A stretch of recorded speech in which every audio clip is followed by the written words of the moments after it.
Guys, I shattered my phone today. I went to, we were at a store, we were putting Zaya in the car, and after we put her in the car, we accidentally left both phones on the back of the car. And this one fortunately made it home with us, but this one did not. It ended up falling off while we were still at the store, and I went back immediately trying to see where it was. I had to find my app on, going like, hey, where could it be? I don't hear it. I'm calling it. It's ringing. Things are looking good. And then suddenly on my Find My app, the screen goes black. And I'm like, did someone turn my phone off? Like, what happened? Did someone take it? And now I'll never see this phone again. And I didn't know which exit that we used to get out of the store. And because I couldn't remember which exit it was, I didn't go far enough towards the street in order to see the phone. If I would have went a little bit further towards the street, I would have saw it and I could have potentially grabbed it. But I know it sucks as a situation, but maybe I would have found it like 10 minutes earlier. The traffic would have been a lot busier and I got hit by a car while trying to grab it. So this sucks. This does suck. But there are so many like worse ways for this to go. But all I was able to see was basically the white part of the phone, like just getting ran over again and again and again by other people. And then I went out into the street, went to go retrieve it so I can get my SIM card and stuff out of it. But again, it will be okay. It's not the end of the world. It's just something that sucks. It's one of those things that suck now, but in 6 months we'll move on and won't even remember that the stress of going through what we went through. A couple of things I want to talk about. I want to talk about sales. I want to talk about things that I grabbed today, as well as Hokas. So let's run through all three of those real quick. One, sales. Sales are down significantly. Like yesterday, I did $189 in sales. Yesterday, as in the 17th. Not the 17th, the 18th. I did $189 in sales, which is like markedly low for me.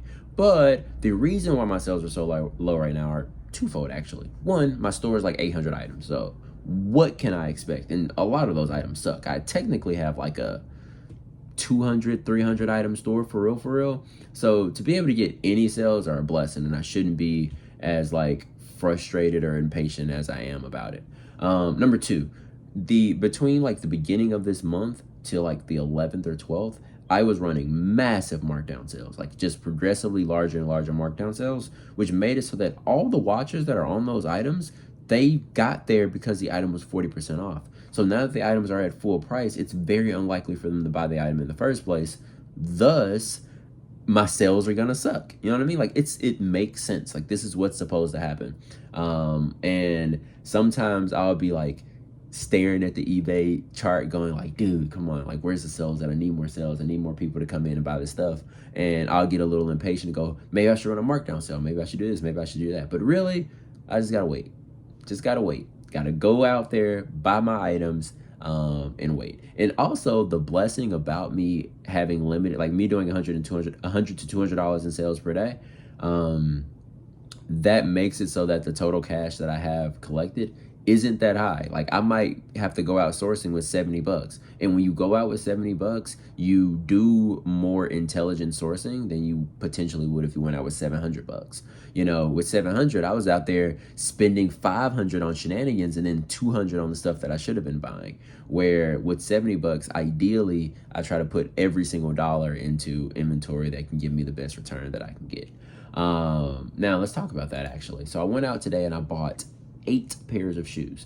Now, you guys don't know this, but I switched the way that I do my listing goal. I used to have like a specific goal, like, hey, every day we do 15 a day, every day we do 20 a day, whatever that number was. And now it is whatever I find today is what I list today. So I try to go out as soon as the store is open, and which has been huge, by the way. Like being there between like as soon as the store open allows me to be there when that first cart of shoes comes out. And if I can be there when that first cart of shoes comes out, I have a significantly higher chance of getting excellent pairs. Like I got 2 pairs of Hokas today, which came off of the cart. If I didn't show up when I did, those Hokas might have been grabbed by someone else. And now I'm missing out on 2 pairs that could have been great profit for me, basically.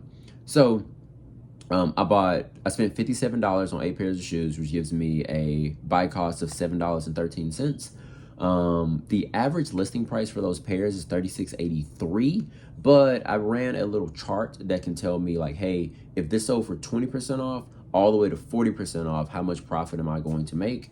And my estimated profit ranges between 1106 to 1712 if they all sell promoted. So the average at 30% off would be 1408, which I think is pretty good. My aim is to be between $14 to $15 profit. And if 100% of the pairs sell promoted, I would be within that threshold at 30% off. If they sold at a higher percentage than that, then like 22% off or 25% off or something like that of my original listing price, then I make even more money, which I think is pretty good overall. I just have to continue doing this in a month, in 3 months, in 6 months, I'll be like, man, we're actually starting to like bring in a significant amount of profit. So let's talk about Hokas for a second. So with those Hokas that I purchased, I noticed that a lot of the comps are showing people selling Hokas for 40, 50, 60 bucks. Like older malls, they're selling them for 40, 50, 60 bucks. But when they sell them for 40, 50, 60 bucks, the condition of those pairs are actually pretty good.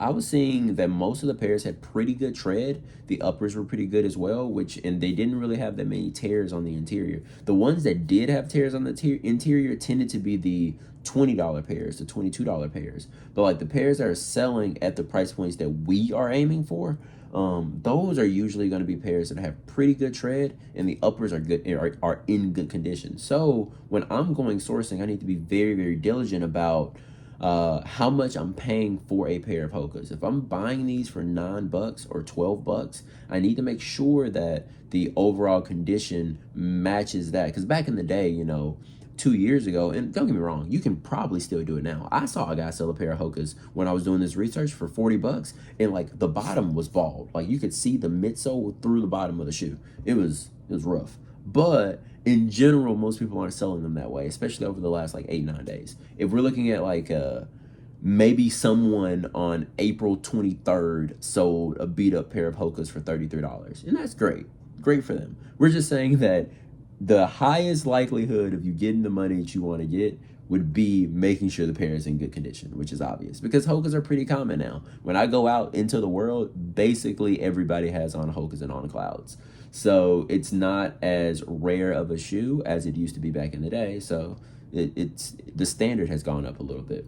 So when I'm going out, I just need to make sure that if I'm spending $9 on them, if I'm spending $12 on them, $15 on them, they're in a condition that can warrant it, because I'm no longer living in the world, or I'm getting further and further from the world where you can just put up a pair of Hokas and they sell immediately for $35 in horrible condition. So that's pretty much everything I got. Hopefully this was valuable to you. We'll talk to you guys soon, and I'll let you know when I get a new phone. Peace.